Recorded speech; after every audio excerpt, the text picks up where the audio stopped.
Welcome everyone to the fourth webinar in Greywater Action's 2016 series. I'm Laura Allen with Greywater Action and I'll be moderating today's presentation. Before we get started, I have a couple of housekeeping items. If you want to ask any questions or make any comments, please type them in the chat dialog on the left.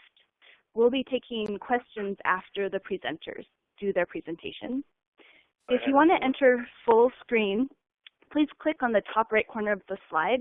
And we actually have, I had a technical difficulty, and you'll notice soon that the other slides are much smaller than they're supposed to be, so I highly recommend you clicking on the top right corner of the slide right now and entering full screen. So today's topic is commercial scale greywater systems, and we're going to be hearing from two different companies. First, we'll hear from ReWater, which was founded in 1990 and specializes in automatic greywater irrigation systems for both residential as well as commercial applications. The second company is Orenco Systems, founded in 1981. They design and install sustainable wastewater systems. Their AdvanTex Greywater recycling system treats greywater to be used for indoor non-potable use, such as toilet flushing. So we're going to get started with Steve Bilson. He's the founder of ReWater Systems. Steve, thank you so much for being here today. Thanks for having me. So I'm going to next. Yeah. There we go. Okay, so here we go with ReWater irrigation, and I'm just going to jump right to what's going to kind of eliminate a whole bunch of things summarily. That we found that only two types of filters are known to work with untreated greywater, which is a legal classification of greywater, and that are polyester felt bags and sand filtration. And a lot of people say, well, I've done this and that, and I go, well, how long has that system been in? Because what is the definition of work and what the definition of work for a little while are completely different. So these are two types of filtrations that we have seen actually work over the long term. So the sand filter system that we have in residential, light residential, heavy duty residential, any kind of project that has gray water, shower tubs, bathroom sinks, laundry water, nothing from the kitchen, nothing from the toilets. So the water comes in the right, goes into a surge tank. There's a float switch in there that tells the controller when there's gray water available. If there's time on the controller that day for irrigation, that float switch will turn on the controller and it'll start the pumping. It sends the gray water up, follow the yellow lines to the left through the sand filter vessel, down through the sand and out to the left, follow the yellow pipe again to the irrigation valves out in the landscape. Now, this is a very simple system, really, in some ways. And no matter if you have just a small single-family home or a giant Marine Corps barracks and everything in between, this principle is what we have used for 26 years. And this system will backwash itself with fresh water based on accumulated irrigation run time. It'll clean that sand filter and flush the hair and the debris down to the left there out to the sewer system. And all systems have to be connected to the sewer system. So that just shows a basic fundamental system right there that we use and have used in over 1,000 applications, from just one person to hundreds of people in a building. There's a little one sitting outside someone's house. And for commercial filters, I'll explain the difference between the sizing. They're all sized to suit the project. If you got one person living there, they only produce 40, 50 gallons of gray water a day, then you're going to have a small tank, small pump, small irrigation system, probably, maybe. But it's going to be sized to suit the project. With the larger commercial filters, we're going to have a 2-chamber surge tank so we can settle the heavy solids in the first chamber. You'll find that there's always going to be sand and Legos and bigger things that come through gray water, and they have some weight to them. And for a commercial filter system, you want to get rid of that stuff first, and you're just going to trap it in the first chamber. A second chamber of the tank is where the pump is going to sit. So the pump's going to be sized correctly for your project. So you've got what kind of volume you need for your irrigation runs, and what kind of pressure is going to be required due to friction losses and the irrigation. So once you get your tank and your pump, then you know what your sand filter rate's going to be. So your sand filter has to be large enough for the flow rate, whatever that is. It's 20 gallons a minute, 30 gallons a minute, whatever you're doing. You just figure out how long it takes to run water through there and get it all clogged up before it backwashes, and that's kind of your sand filter. So basically, you're sizing everything larger. At least in our system, you're just sizing everything larger for a commercial filter system, but it looks exactly like a single family system, just much, much bigger with a 2-chamber tank. This is a system that we have installed. This was done by, the drawings are done by NAVFAC, the Naval Facilities Command. It was a project that went in, where did it go in? I have to read the label.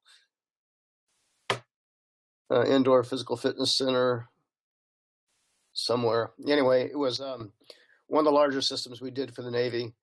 And there you see on the kind of top right, you have the sand filter sitting there, and on the kind of the bottom left, you have a big surge tank. It's a 2-chamber concrete type tank, sits in the ground. Your tanks almost always sit in the ground because the gray water is coming out below grade, so the tank's going to sit in the ground to capture it.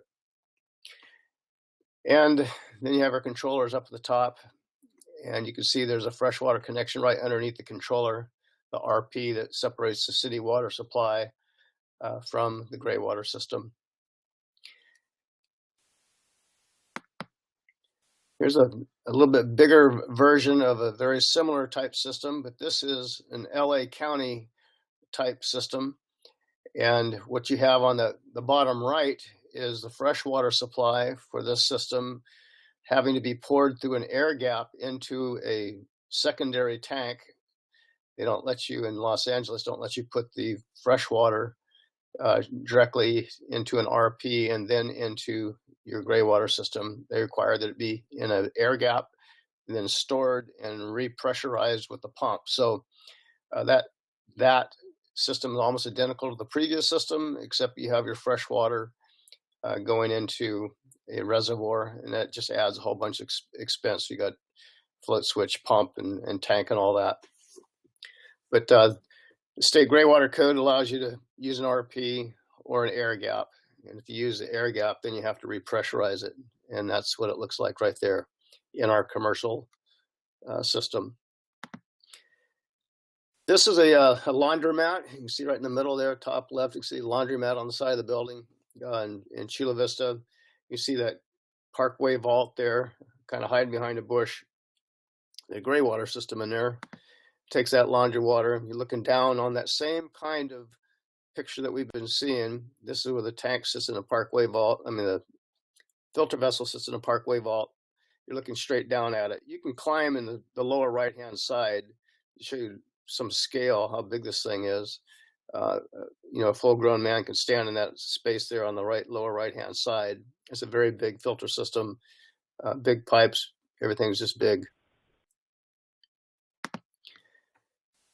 Marine Corps, out of 29 palms, we have 6 of these systems. That there's some of the typical landscape they use. A lot of just sprawling desert landscape that still needs some water, and so they've got all these big barracks.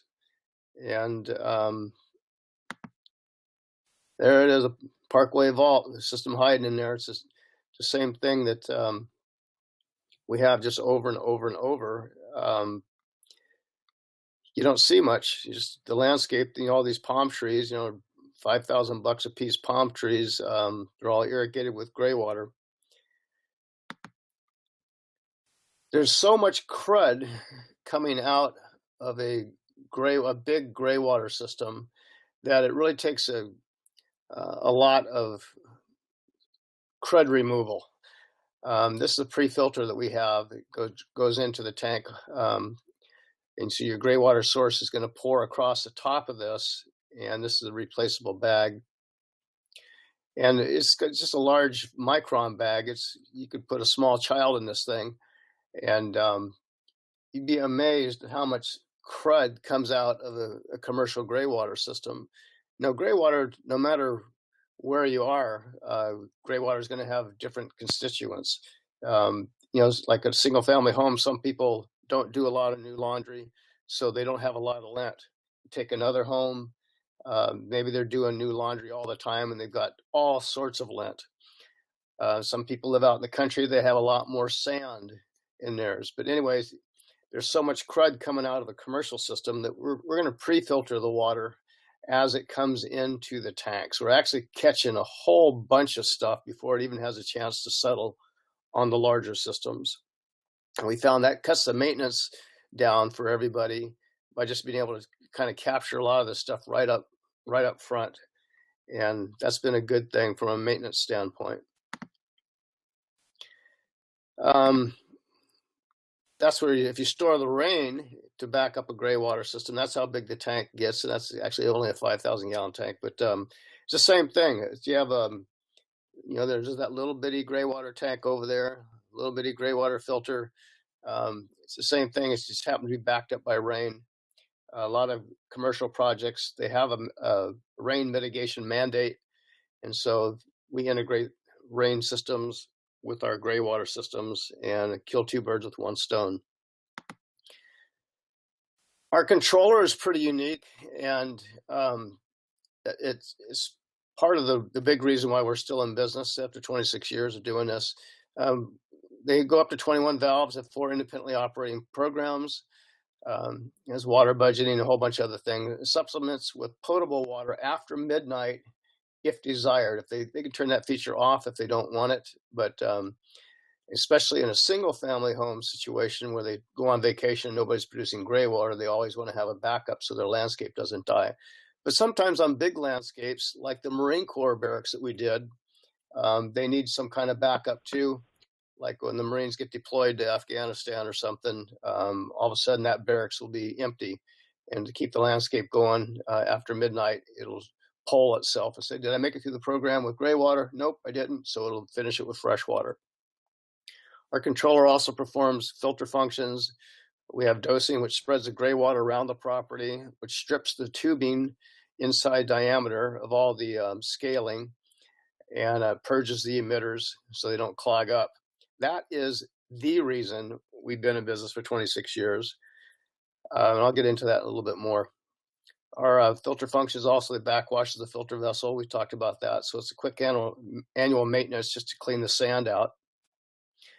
And then it controls the pumps that are chosen for the topography and landscape. So a controller does a lot. It's a big part of the system, a big kind of a price hit. But if they're going to have an automatic system, they have to have a controller that does all these things. There's just no getting around it. They're not going to want it. They don't want a gimmick. They want a controller that'll control everything. Here's a typical controller we have. If anybody's familiar with the Irritrol Total Control, it looks exactly like it because that's the base model. But it works just like an Irritrol Total Control, so it's a real easy transition for professional landscapers who use that particular controller a lot. This is what you have when you go into the 208, 230 volt electricity. You have to separate the high power from the controller, and we can also drive 2 pumps, a rain pump with over here on the right side too. So controllers are critical. They need to work like an irrigation system because it is an irrigation system. So you have special needs on valves. They have to work with low PSI and sticky Greywater. We have that worked out with the valve selections that we have. In the piping and tubing, of course, the code says it's got to be buried at least 2 inches deep in soil. And then with our emitters, if you want the system to last more than 4 or 5 years. So the key to any kind of Greywater system, from what we have found from 26 years, are our underground drip emitters. They're the only emitter approved by any manufacturer for untreated greywater. And if you go into a expensive treatment system that takes everything out of greywater, completely out of it, it's now treated greywater, that's different. Other than that, if you're just trying to do some kind of filtering of suspended solids and the gross organics, there's going to be a problem. It's just a matter of when down the road that problem comes, but there will be a problem. Our emitters have been proven to defeat clogging with our large orifices, and they're proven to defeat root intrusion with an air gap. And I'll let you take a look at this picture here. This is an actual emitter, what it looks like in relative to a 16 millimeter polyethylene tubing. So on the inside diameter of everything that greywater touches, pipes, tubing, valves, everything, you're going to get scaling. You just can't filter it fine enough to keep the organic matter from combining with the inherent solids of water, the calcium, magnesium, all those minerals. They're going to combine, and they're going to line the inside, and it's called scaling. It's a well-known phenomena in the irrigation industry. And those scales will then flake off. The water pressure flakes them off, and they come off and they float downstream, and they find the emitter, and then they go through, well, in our case, they pass through our emitter orifice, because it's got 12 gallon per hour size on here. And you can pass that scale right into the soil. The soil then breaks down those scales into nutrients, fulvic humic acids. Plants, the roots of the plants uptake those nutrients, and you got a really environmentally sound, sustainable system that did not clog up. And that has been our secret, whether it's single family, multifamily, big, huge commercial, military systems. If you don't put the emitters out there, it's just a matter of time before they clog up, unless you go to an expensive treatment process. Here's some around a palm tree. There's some in a retaining wall. Here's some under lawns. Everybody asks, well, can you do lawns? Yeah, absolutely can. You get a good matrix on there. This was happened to be prep soil, so it was nice. Lay it on there, and there's the lawn. Works great. You got to get it uniform. The soil has to be uniformly prepped, and once you got that, and the emitters are uniformly spaced on the lines are uniformly spaced relative to each other, you get uniform green. So that is what ReWater does, and that's how we do it over and over. And if anybody has any questions, well, I wanted to open it up for some questions, give you plenty of time to ask, because we just blow through stuff when you have 20 minutes to talk, and who knows who's got questions. So with that, yeah. I'll open up for questions. Yeah, so if people have any questions, please type them in, and I will ask them to Steve. So the first question is, are there any special concerns for multifamily residential installations? Special concerns, you just have the scaling is different. That's the wrong choice of words. I just use scaling in a different context. Everything's larger. And so you just have to think bigger pumps, bigger valves, bigger pipes. But the charts are the same. Your pressure loss charts, you're just using 2-inch pipe instead of inch pipe or 1.5-inch pipe, or it's the same process. So special considerations could include, I don't know if this is what you're thinking, but maybe people, because you have 100 people with diverse backgrounds living in an apartment building, maybe they don't care about their greywater. We have systems where, we have the Marine Corps. They could care less. None of those guys, probably none of them know they even are producing greywater. It really doesn't matter from a water quality perspective. If you're using showers, tubs, bathroom sink, laundry water, nothing from the kitchen, nothing from the toilets, you've got greywater, whether you've got an apartment building or single family home or a barracks or whatever, it's greywater. So you don't have a concern in that regard, any additional concern in that regard. Did I cover that question? And do you recommend they use liquid laundry detergents if it's in a multifamily, or can they use any type of detergents and you would choose salt-tolerant plants? Well, you can, the landscape architect can put salt-tolerant plants out there. And Greywater, people sweat and you take a shower and you're going to have a little bit of salt in your Greywater. But it's not as elevated as most people think. When you have a multifamily residence where people are tempted to use cheap, salt. Salt's just a ion exchange method, and it's what you see in the powders. You're going to get a little bit extra salt out there in the Greywater and out in the landscape. It breaks down. Sodium hypochlorite is bleach that breaks down into salt and water too. So you're always going to have some salt in Greywater.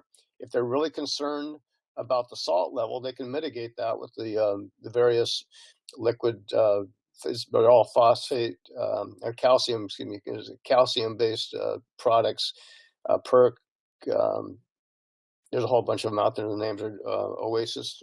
There's a bunch of them out there that Plant's Choice.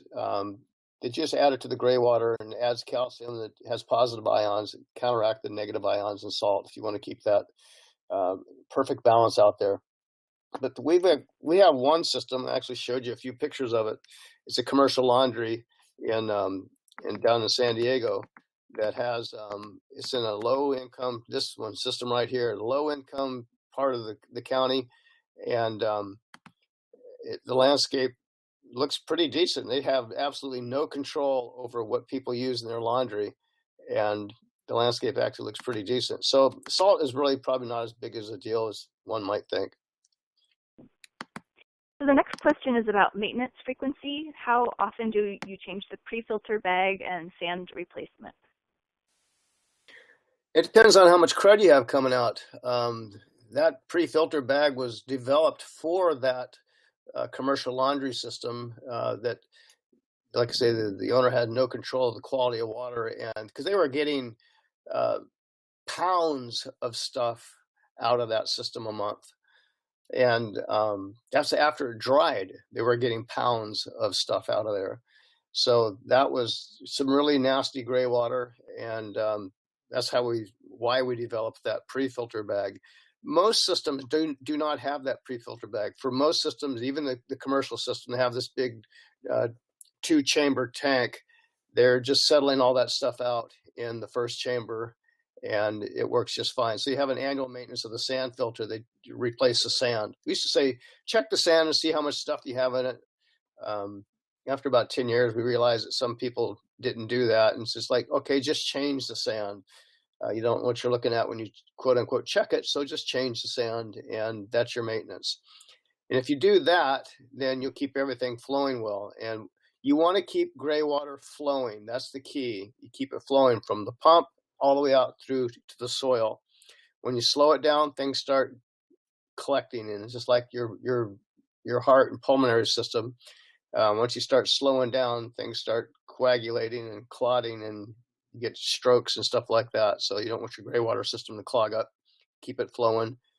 Annual maintenance on the sand filters, just replace the sand.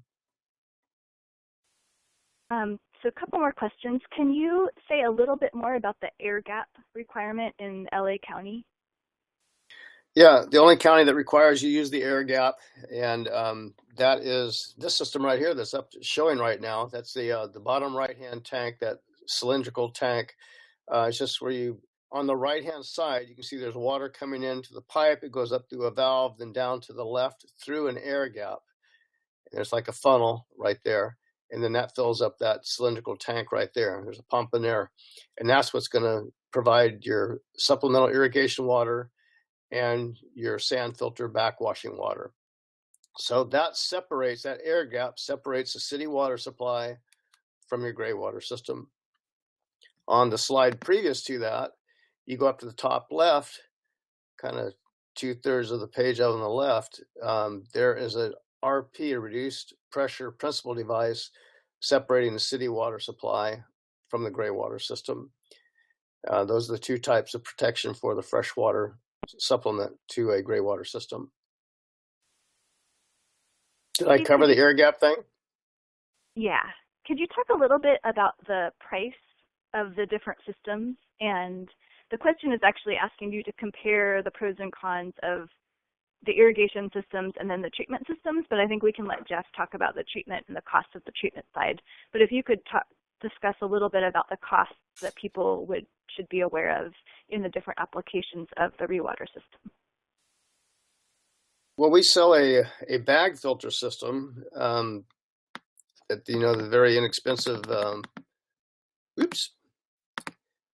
That right there, that polyester filter bag with the pump and everything, the whole filter system's less than $2,000, and you attach an irrigation system to it, and you can have a complete Greywater system that works perfectly for less than $4,000, and that does a big area, multiple valves, and you can make a bigger irrigation system. It doesn't have to be a small one. You can use the same filter, just put a bigger landscape package out there. So once you go to the sand filter that you see on the right, then you're basically into it for about $4,500, and they just get scaled up. The big commercial ones might be $10, $12, $15, $20,000. Depends how big of pumps, how big of tanks, how big of everything you end up getting, and they can produce a lot of water. The Marine Corps systems we have out there at 29 Palms are about 8,000 gallons of water a day, and they are pushing water out over acres. So it's a lot of irrigation going on out there. Does that cover the price? Yeah, and that's for you. The numbers that you gave were for material purchase. So then, of course, there's going to be permitting and installation. So would the actual installation cost would be much more than that. So I think we just have time for one more question. If a client wants a Greywater system, what is the first step? Does ReWater engineer the systems, or is this something the plumbing engineer would need to design first? Well, all our systems are pretty much pre-engineered. The only thing we don't know are the variables for a certain project. How much gray water do they have coming out of the house on a regular basis? How many square feet of landscape are they trying to irrigate? What we sell our systems into mostly is new construction. It's a legal system. People they really don't want to go out there and rip up their house to tear up their plumbing and then have to rip up their landscape to put in an underground drip system. So we find that 99% of our systems go into new construction where they don't already have the plumbing in, they don't already have an irrigation system. So I don't know if that answered the question, but so ReWater does the design, and you would probably work in partnership with others on the job. Yeah, it's almost cookie cutter, and it's just a matter of looking at the variables of that project. Do you have 8,000 gallons of gray water a day, or do you have 80 gallons of gray water a day? It's kind of a scaling thing. So we're hired as consultants, and we're just kind of we're kind of after 26 years, we're kind of at the top end of we are at the top end of the true Greywater irrigation industry, where the systems work and people who are building a big project, they're going to have a lot of Greywater, a lot of landscape, can justify it. And that's pretty much what we do. If you look at our owner's manual online, you can figure all this out yourselves. But a lot of people want someone to hold their hand, and we do that as consultants, and we also have people that work with our systems on a regular basis in Southern California. Not so much in other states, but in Southern California, definitely. Okay, great. Thank you so much, Steve. And if people have more questions, you can email them in or type them in, and we might have time at the end. So thank you very much for joining us, Steve. I really appreciate your time. So we're going to switch gears and go to Jeff Pringle from Orenco Systems. This is treated Greywater, so it can be used for indoor use and other non-potable uses. And so Jeff is going to talk about a case study that Orenco has done. Jeff, are you on the line? I'm here. Great, I can hear you just fine. Okay. I'll turn it over to you, and thank you, Jeff, for joining us. Okay, thank you for having me. So in 2009, the Boy Scouts of America were looking for a location for its latest high adventure camp, and they also needed a permanent home for the National Boy Scouts of America Jamboree that draws over 50,000 people every 4 years. So the property that they selected gave them an opportunity to create a model for sustainability and environmental stewardship. And the camp is called the Summit Bechtel Reserve, and along with those jamborees that's used throughout the year as a high adventure camp and for other scouting programs as well.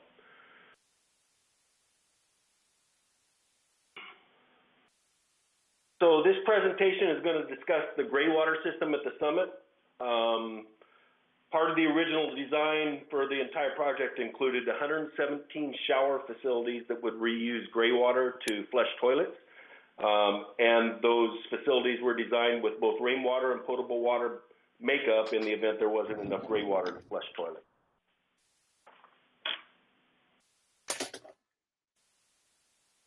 So the site that was chosen was a 10,600-acre piece of property in Mount Hope, West Virginia, that had been strip mined and depleted of all of its natural reserves of coal and timber, and then pretty much had been abandoned.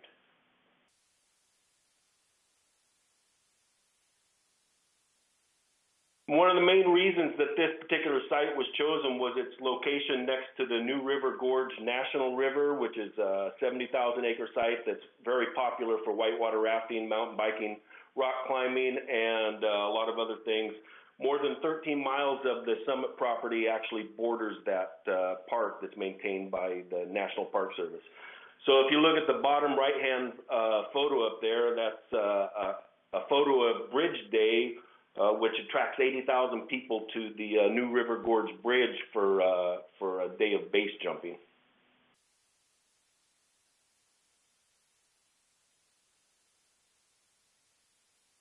So just to give you an idea of what the facility's like and the scope of the entire project, this facility has one of the largest man-made rock climbing facilities in the world, has over 60 climbing, rappelling, and bouldering stations, has over 5 miles of zip lines. It has 4 man-made lakes that cover 75 surface acres. It has 4 Olympic-sized swimming pools. Has world-class archery and shooting facilities. And there are also 2 mountain biking areas that provide more than 36 miles of trails, 270,000 square feet of extreme BMX terrain. It has an X Games quality skate park. And it also has what's called the Sustainability Treehouse, which you see on the bottom photo there. And that project is meant to demonstrate sustainable engineering and design. And the goals of the project included net zero energy and net zero carbon footprint. So both that treehouse and the visitor center were designed to meet the requirements of the Living Building Challenge. So they had to manage their energy, water, and waste entirely on site. That treehouse is about 125 feet tall and has 5,800 square feet of space. So all of the interior space can be naturally illuminated during the daylight, has solar arrays and wind turbines to produce more energy than it uses.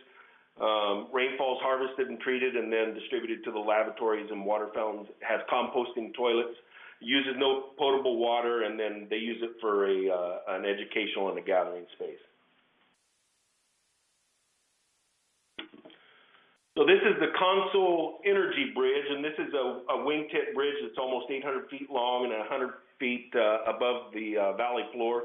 It's a 2-level pedestrian bridge, and it crosses the ravine and connects the central activity area to all of the camping villages that you can see there in the background and the high adventure bases. And it actually turns what would be a 45-minute walk into just a 2-minute walk. So a very impressive feat of engineering.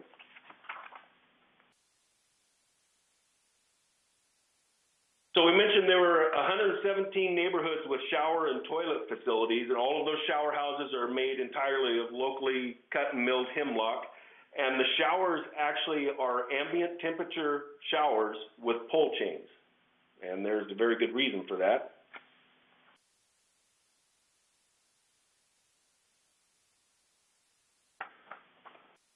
So this is one of the neighborhoods, and you can see the shower and restroom facilities there in the foreground. But not having hot showers allows them to save over 7.5 million gallons of water during a Jamboree, and it also reduces the energy consumption, which are two of their key sustainability objectives. So they estimate the use of that ambient temperature water and the pull chains that won't allow you to stand under the shower. You have to pull the chain to get any water out. Cuts the average water use per scout by at least 50%.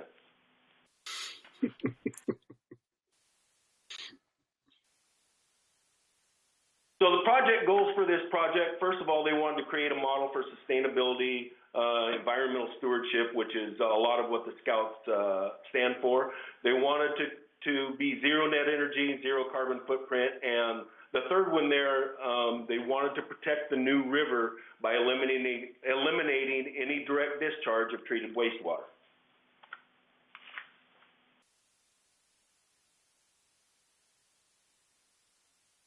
So some of the key features of the project were cogeneration using solar arrays and wind turbines. They do have some solar hot water for a few of the areas. Low flow fixtures and composting toilets in several areas. Those low flow pull chain ambient temperature showers. And the main things that we're going to talk about are, first of all, a low energy black water system that Orenco didn't do. To disperse treated effluent, and also the low-energy Greywater system used to flush toilets that Orenco did supply the equipment for, and we'll talk about that. So if you can see this, up in the left-hand portion where it says number 1, those are, it's pointing to those yellow shower houses, and those are spread throughout the complex in several different areas. Again, 117 of them throughout the complex. Number 2, down there, just down a little bit below that, is 60 acres of biofiltration, which routes the stormwater through a network of swales and rain gardens so that they can use that for their stormwater. Number 3, down in the very bottom portion, is 17 acres of creative wetlands, which they also use for biofiltration. Number 4 shows some of the off-grid composting toilets. And then up at the top, you can see where it says number 5 and 6. And number 5 is the central wastewater treatment system. That's the black water treatment system. And then number 6 is the irrigation fields where the treated wastewater from that black water system is used for irrigation. So I want to talk just a little bit about the black, oops. So I want to talk just a little bit about the wastewater treatment plant. Again, Orenco didn't supply the equipment for that, but it does have equalization capacity to handle the large flows that can occur during the Jamboree events. It uses low energy, biologically stable operations provided by trickling filters and integrated clarifiers, and the components include primary treatment tanks at each shower house, and we'll show you that in just a minute, and also a covered 14 million gallon equalization lagoon. It's got some monoxic reactors, microfiltration, and UV disinfection, and the design flow is up to 96,000 gallons a day after equalization.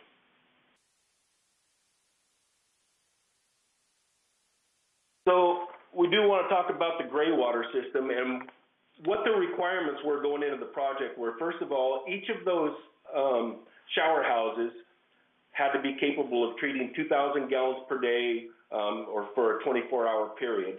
There were 117 of them, so the quick math tells you that the entire system is capable of doing 234,000 gallons per day of treatment of the Greywater. They wanted to make sure there was minimal PVC used. We use a lot of fiberglass in our equipment, so that fit right in. We are capable of building our equipment with very minimal PVC. Yet we had to be capable of using gravity only to divert any flow back to the black water system. So if there was more flow coming in than we could use to flush the toilets, you don't want to have somebody have to go turn a valve to divert it back to the black water system. They wanted to occupy as little space as possible. Again, 117 units. And the last two are the ones that I really want to talk about. Capable of cycling from a non-use condition to full treatment in 24 hours or less. and also energy efficiency. So they knew they were going to have intermittent usage with these units, and they wanted to be able to treat the waste quickly to a point they could reuse it for toilet flushing. So they needed technology that could get up and running very quickly. A lot of technologies have a suspended growth, which has a startup time that can be pretty long before you actually have enough microorganisms to treat the waste. With a packed bed filter technology, it's attached growth. The bugs attach to the textile material, and since they already have a place to live, they immediately start treating. Typically, we see treatment within a few hours, and within that 24-hour period, we're getting very close to full treatment. So that was very important for the choice of using a packed bed filter for this system. Also, packed bed filters are typically the most energy efficient technology for wastewater treatment. So what the Greywater treatment requirements were given were as BOD of 10 milligrams per liter average, 25 max. You can see the TSS 10 and 30. The turbidity was 10 average, 10 NTUs, and 20 max. Turbidity is a measurement of the clarity of the effluent. The E. coli, you can see what the numbers were there, and the pH, which typically isn't a problem with this type of waste. But if you're familiar with NSF 350R, you'll notice that these numbers look almost identical to that. The only difference is the turbidity. For some reason, they didn't go with the NSF 350 numbers for turbidity. For residential, those numbers are 5 NTU and 5 NTU average for turbidity and 10 max. They went with 10 and 20. Otherwise, almost identical. So, and it is important to say that the system is also meeting those targets. So the AdvanTex treatment system was chosen for this project. This is a packed bed filter with attached growth, and you have a recirculation pump controlled by a timer that sends a small intermittent dose, what we call a micro dose of effluent, up to the textile sheets periodically throughout the day. So it ensures an aerobic, unsaturated environment. The bugs need oxygen to be able to do treatment, and by not saturating that media and sending micro doses, we're giving those microbes enough food to eat to keep them happy, but not so much that it's saturated and they aren't able to get oxygen.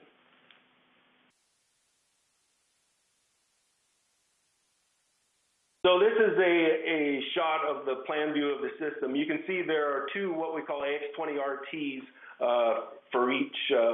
There's one of these included for each shower house. So there are two AX20 RTs, so there's 40 square feet of media, which gives us our 2,000 gallons per day ability of flow.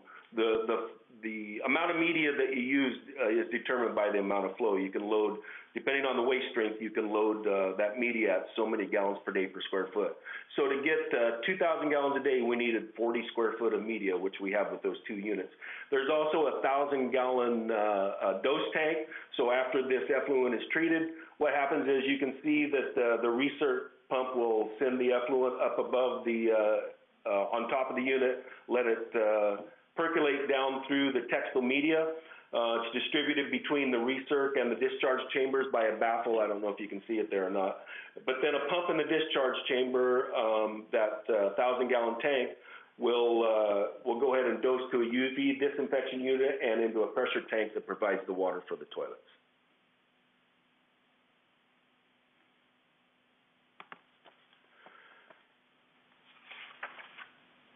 So you can see these are the AdvanTex units as they're being installed. These units are pre-engineered and pre-packaged. So basically all you do when you get them is you drop them into the excavation. You hook up the pipes to them and the electrical control panel, and they're ready to go.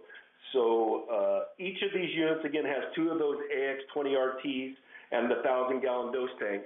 If you look in the bottom picture, you can see that the top of that black tank, that's the 1,000-gallon dose tank. And then if you look at the dark reddish colored tank, that is the septic tank for the Blackwater system. So that's right in the same area, so that if we overflow from the Greywater system, where we can't use up as much as we've treated, it will overflow into that Blackwater tank that's right there.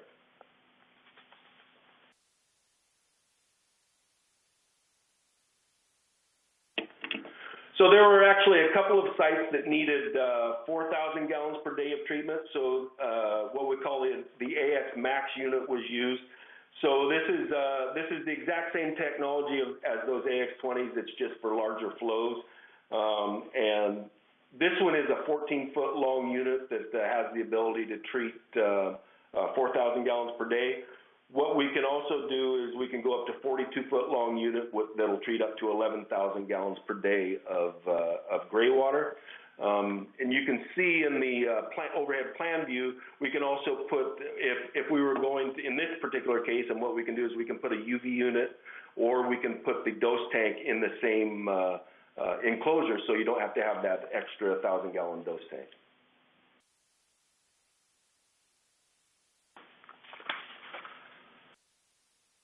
So Ventech systems are very simple.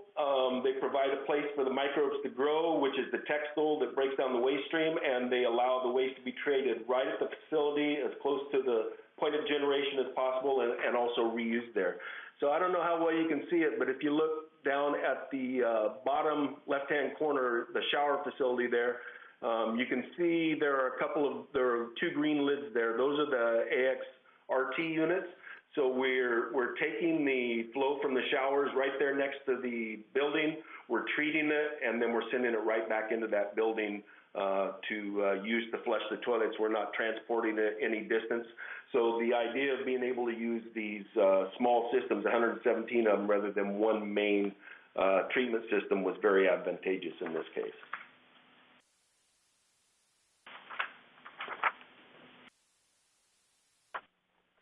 So this is an aerial view of the Jamboree in 2013. This is the National Jamboree. They're going to hold another National Jamboree in 2017, and they'll hold one every 4 years. They're also hosting the World Jamboree in 2019. And if you remember back to an earlier slide, one of the main project goals of this project was to protect the New River by eliminating any direct discharge of treated wastewater. So the determination was that the most efficient way to do this was to capture, treat, and reuse shower and sink water to flush the nearby toilets. And then after you use the water twice, it becomes black water and enters a centralized treatment plant. And far away from those camping areas, it's filtered, disinfected, and then dispersed through a forested spray system. So, any questions? I have a question, Jeff. Okay. I know that Orenco is working, or there's a project in Los Angeles County that's using an Orenco system and going through NSF 350 certification. Could you just briefly describe that project? I could. So it's actually called the LaCretz project. It is in Los Angeles. I believe it's an extension of UCLA. It's an educational facility, but typically for NSF certification, all of the certifications are done in a test facility. You take your equipment to their test facility, and then for 6 months it runs, and then they test it. And if you pass, you get the NSF certification. For NSF 350R, that's the way it works, which is for residential certification. But for 350C, which is the commercial certification for reuse, you're required to actually have an actual project using actual gray water, and you treat that on site, and they do the testing there. So it's not easy to get a project set up to do that testing. You have to have a lot of cooperation between a lot of different agencies and a lot of different companies. So we actually have one. We've got the equipment is installed. There's been a little bit of a delay because they had some soil issues, some contamination issues that had nothing to do with gray water or wastewater or anything like that. They just found it as they were doing excavation. So the equipment is installed. We're ready to begin our test. We're hoping that it begins this month. And then it's a 6-month test, and then we would expect to have our NSF 350 commercial certification at that point. So there's a question about, says, I know you can use treated greywater indoors. Are there any other limitations of the untreated greywater and the advantages of treated greywater? So could you just briefly discuss what you can do with untreated and what you can do with treated? Well, and I'm not an expert on untreated greywater. I think I can answer this reasonably well, but if you're going to reuse indoors, it has to be treated and it has to pass either NSF 350 or Title 22, whatever regulation you're working under. But the other thing is, if you have untreated greywater, typically you can only store it for, I believe it's 24 hours before it starts to get microbial growth in it, and you can't store it for any length of time. With treated greywater, you can actually treat it, store it for an extended period of time, and then you can use it periodically and be able to dose different things, like use it for your toilet flushing, use it for above surface irrigation, use it for water features, assuming that you have the proper certification and the proper regulatory buy-off. But with untreated greywater, I believe everything has to be used below surface, and it can only be stored for less than 24 hours. There was an earlier question about water features. Has Orenco done any systems using treated greywater for water features? We have not. We would really like to, but with the NSF 350 C certification, we believe that will come.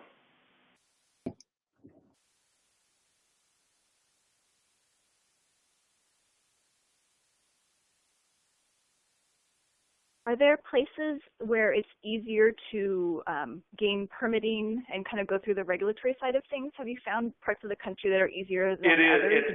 It's different everywhere. California is, historically, they've been, depending on what you're trying to do with your greywater, but if you're trying to use it for things like indoor use or above surface use, it's been very difficult to do in California because of Title 22 requirements, which we can meet, but there are with Title 22 there's typically a daily test involved, and it gets very expensive. A residential system would never be able to afford it. Most commercial systems don't want to go through that. It's very, it's not an inexpensive thing to have to test daily. And the reason that they do that is the rule was set up originally for municipal systems where they had an operator that could take a test every day, and it wasn't a big deal. The rule was passed decades ago. With on-site systems where there isn't an operator, these systems are serviced maybe once a year. In this type of an application, to have to do daily testing would just, there's no way you could afford that. So it's been very difficult in California. 350C is going to be very helpful. Places like San Francisco has a program where they will permit a system if you can show that you have 350C, if you're meeting the 350C type of requirements. So it's getting much easier in California. In other parts of the country, it just depends on the regulatory requirements. Some people don't want to have anything to do with it. They don't understand it, and they just don't want to take the liability that they think is there. It's very safe. The technology is very good. Usually it's the regulation that holds things up because people are not familiar with it. They're becoming more and more familiar with it, and it's going to be easier to do as we move along. And California is actually leading that educational process, where I believe in the near future there are going to be a lot of Greywater systems that are used for different types of applications they haven't been used for in the past. So, question about the microbes. How do you Yes. keep them alive between the Jamborees, or do you replace the medium before the Jamboree? That's a very good question. In a typical application, we see it with blackwater with things like vacation houses. If you're going to be gone for an extended period of time, a few months, you can go ahead and just shut the system down. If the microbes die, we don't really care, because as soon as we start it back up and start dosing it again, like I said, within a few hours you're going to have full treatment. But the idea is, if you're using it at all, the reason that packed bed filters are so stable is because even though there's no flow coming in, we will continue to dose that textile media if it's not shut down and it's still in use. We'll dose that media, and we'll continue to use a blend of effluent to dose the media, continuing to give those microbes food every few minutes. And we can just recirculate without sending anything out to discharge if nothing's coming in. The microbes stay happy. They still, it may adjust the numbers of them a little bit because the waste strength will get a little bit lower, but they won't all die. It works. It's very stable because of that, because of the ability you have to send microdoses to the media and keep those microbes happy. If you had a suspended aeration, suspended growth aeration type of system where you're actually sending oxygen into the water where the microbes are, it becomes variable flows become a very big problem. But with packed bed filters with attached growth, it's not a problem at all. And just to clarify, so when you said the microbes will be back, they're actually in the wastewater itself. That's exactly correct. They are the microbes are part of the wastewater stream, and they will be there as soon as you have wastewater there. That's pretty handy. Yes, it is. So we just have a couple more minutes. If people have more questions for either Jeff or Steve, please write them in now. Steve, I'm going to put your microphone back on. So if anybody has a question for you, feel free to chime in. And I want to thank both of you very much for taking the time out of your days to give this webinar. I really appreciate it. It's been very informative. Let's see, any more questions for anybody? I think that's it. So great. And Jeff's email is on there, so if people want to get in touch, and then you have Steve's website with ReWater Systems, so if you want to get in touch with him. So thank you both for joining us today. Thank you.